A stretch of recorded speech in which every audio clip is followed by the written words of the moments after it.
You know that specific feeling? Maybe you're on the couch after a long day, Netflix is on, you're technically relaxing, but inside, you just feel like a vibrating phone. The phantom buzz, yeah, it's everywhere. Exactly. I mean, you're physically still, Hmm. but your engine is just revving at 4,000 RPM. And, we usually call that stress or anxiety, and we try to fix it. Right, with a glass of wine or a meditation app or just endless scrolling. But the text we are diving into today suggests we might be diagnosing the problem all wrong. It argues that we aren't just stressed, we're displaced. Displaced is the perfect word for it. We're looking at a text called My Nature's Baseline. And it's interesting because it's not about adding things to your life like a new routine. No, it's the opposite. It's about stripping things away. It sits at this really cool intersection of biology and what I'd call physiological philosophy. Physiological philosophy. I saw that in the notes, and it really stopped me. It sounds a bit heavy, but reading through it, it clicked. Mhm. It's like it treats the soul and the nervous system as if they're the same thing. Or at least they play by the same rules. They absolutely speak the same language. I mean, the whole idea here is that there's a version of you that existed before the world got its hands on you. Right, before your parents told you to be polite, before school told you to be productive. Before the internet told you to be outraged. That original version, that's the baseline. And the whole mission for us today is to figure out how we get back there. Okay, but let's play devil's advocate for a second. We spend our entire lives building who we are, our careers, our humor, our social skills. If that's not the baseline, what is it? Just software we installed. Glitchy software, usually. The text makes a really sharp and honestly a kind of confronting distinction between your personality and your orientation. And that's tough because we love our personality. We curate them. But the source argues that your personality is, at its core, a defense mechanism. So my sense of humor, my drive, the way I am at parties, you're telling me that's all just armor. In the context of this text, Yeah. personality is the external interface. Think about it. It's built to deal with threats, to win approval, to navigate social life. So you need it. Oh, you need it to order coffee or lead a meeting. But it isn't you. It's the mask you wear to survive all the noise. That's a little bit terrifying. If I take off the mask, what's actually left underneath? Your orientation, that's the baseline. The text defines it as a natural rhythm before interference. A natural rhythm. Yeah, think of it biologically. When a baby is sleeping and they aren't hungry or cold, their breathing just regulates itself. Their heart rate settles. They aren't trying to be charming or successful. We just are. Exactly. That's the orientation. The body knowing how to be a body. So the goal here isn't self-improvement. It's more like archaeology. We're digging down through all the layers of who I had to become to find who I actually am. Precisely. It's a rescue mission for your nervous system. And to explain this, the text uses a metaphor that, we should probably unpack carefully. It talks about the womb. Yeah, I saw that. And usually when sources bring up the womb, I sort of brace myself for some heavy Freudian thing, but this felt different, more symbolic. It is purely symbolic. It's using the womb as a model for containment. In the womb, you're in a state of formation before exposure. Protected. Completely self-contained, shielded from the noise and demands of the world.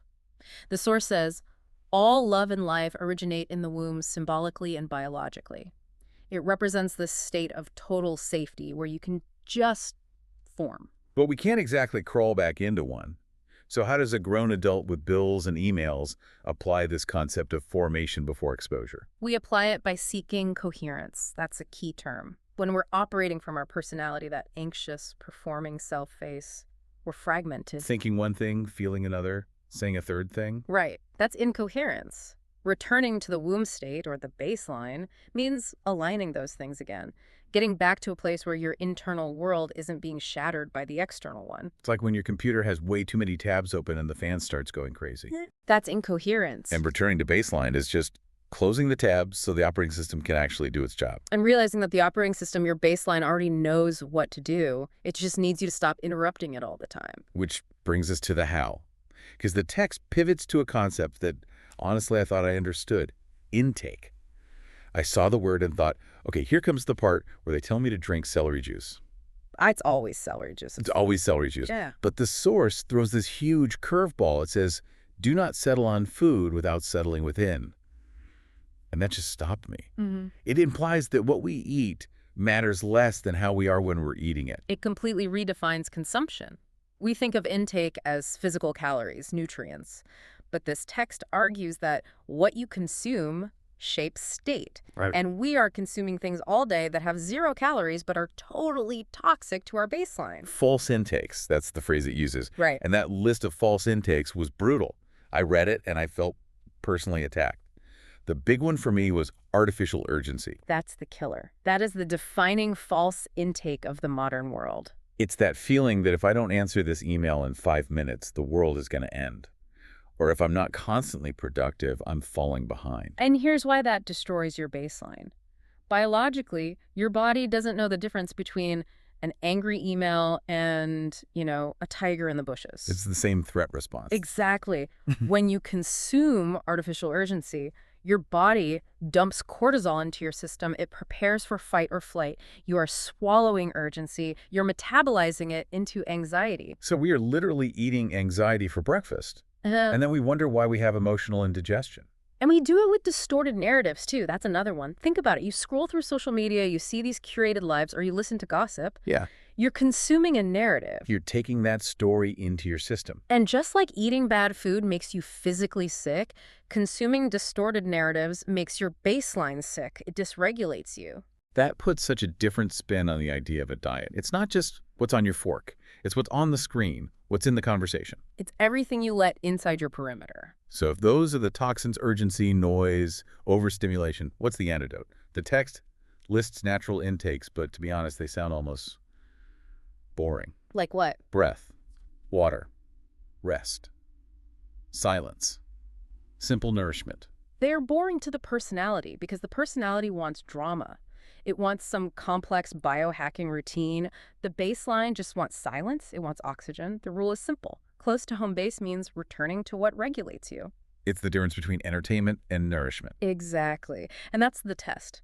Does this thing I'm about to consume, a podcast, a meal, a conversation, is it going to regulate me or dysregulate me? Do not settle on food without settling within. So before I even take a bite, I have to check. Am I eating from a place of stress or from a place of calm? Because if you're eating the healthiest salad in the world, but you're doing it while scrolling through a panic-inducing news feed, you're not nourishing yourself. You're just fueling the anxiety. This idea of simplicity leads us to what I think might be the most controversial part of the text, at least for the hardcore wellness crowd, the section on high vibration living. Oh, yeah. This is where the text really takes a stand. High vibration usually means I need to buy expensive crystals and maintain this perfect positive energy field all the time. But this text just completely rejects that. It says high vibration living does not require extremism.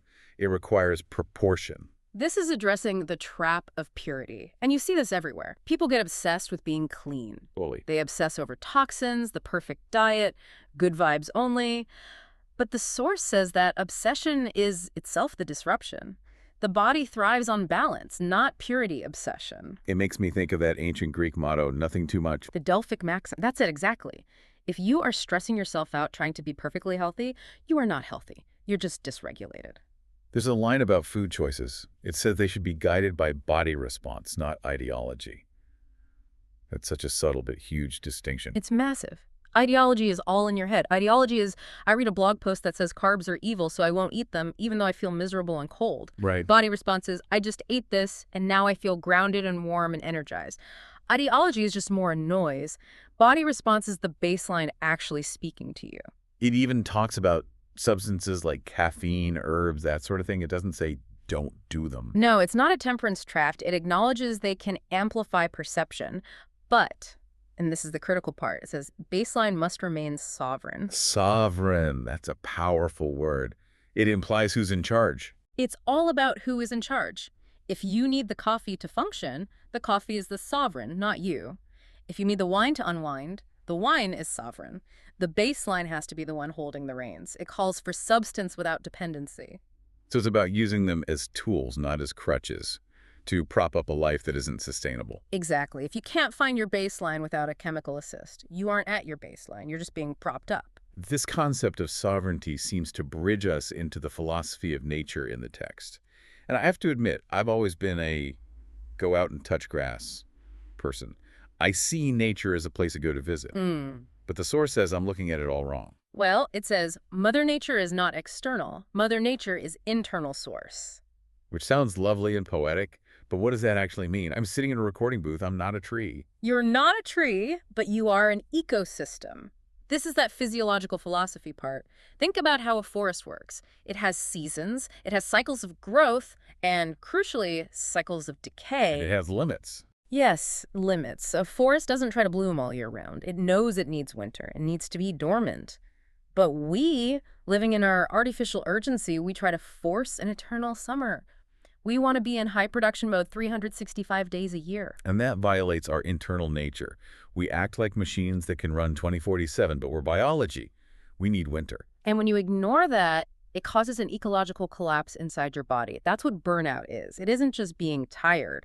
It's a total resource depletion because we ignored the laws of our own internal ecosystem. We tried to outsmart nature. And nature always wins. So returning to baseline is really just admitting that we are, in fact, biology. And the text takes it a step further. It says when you align with that biology, when you stop fighting your own seasons, it says coherence feels like divinity. That's a bold claim. It is. Huh. But think about the moments you felt most, I don't know, spiritual or connected. Was it when you were rushing around? Was it when you were multitasking? No. It's always in the stillness.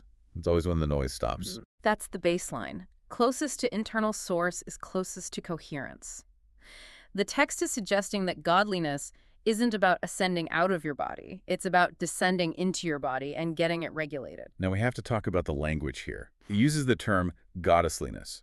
And I can hear some of our listeners kind of reaching for the skip button because it sounds a bit esoteric. I get it, but language is just a pointer. You can strip away the gendered part if it doesn't work for you. The definition is what's important.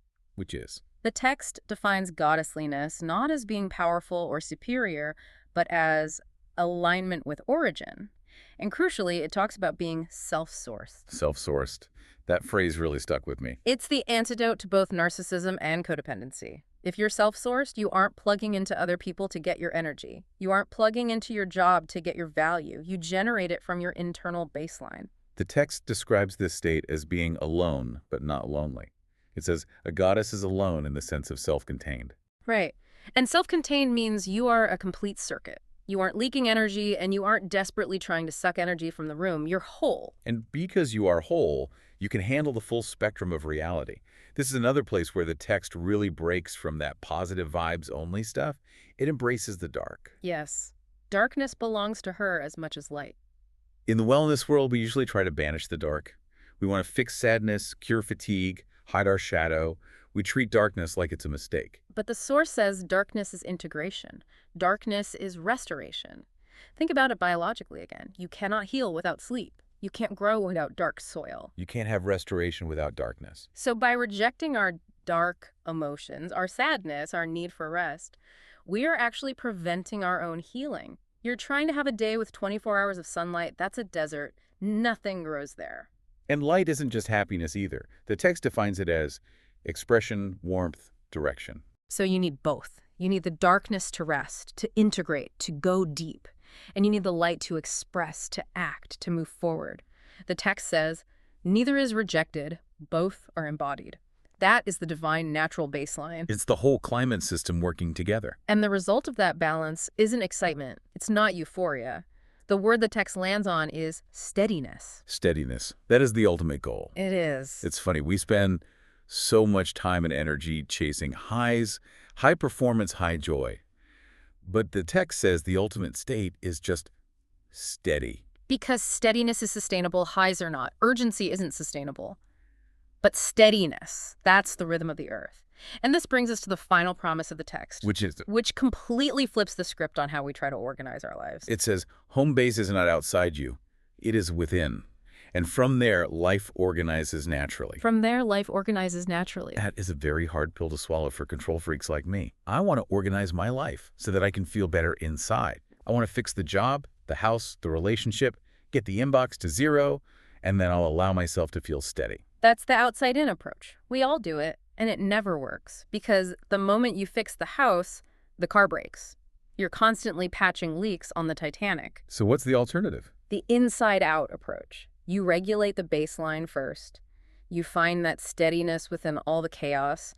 And the Sorce argues that when you move through the world with that steadiness, when you are coherent, the chaos just it naturally settles around you. You aren't reacting to the waves So anymore. the rock, the waves break around. You stop being a leaf in the wind. Wow. We've covered a massive amount of ground today. We've gone from the glitchy software personality to the operating system of the baseline. We looked at the symbolic womb, the toxins of artificial urgency, and the nourishment of silence. And landed on this idea of being self-sourced, embracing both the light and the dark to find that steadiness. It's really a shift from doing to being, and I think that's the hardest shift for anyone to make in the modern world. It really is. It takes a lot of courage to say no to the false intakes, especially when everyone else is consuming them. The courage to be slow when the world tells you to be fast. So as you go about your day, or maybe as you finish this deep dive, we want to leave you with a question to sort of chew on. We talked a lot about artificial urgency. Right, that story that everything is an emergency. So here's the question. If the source is right and life organizes naturally when you are at your baseline, what artificial urgency are you holding on to that is preventing that natural organization from taking place? What would happen if you just dropped it? What if the chaos in your life isn't happening to you? What if it's being maintained by your frantic attempt to control it? That's a scary thought. Yeah. But maybe a liberating one. I think so. Thank you for taking the plunge with us today. Stay steady. We'll see you next time on The Deep Dive.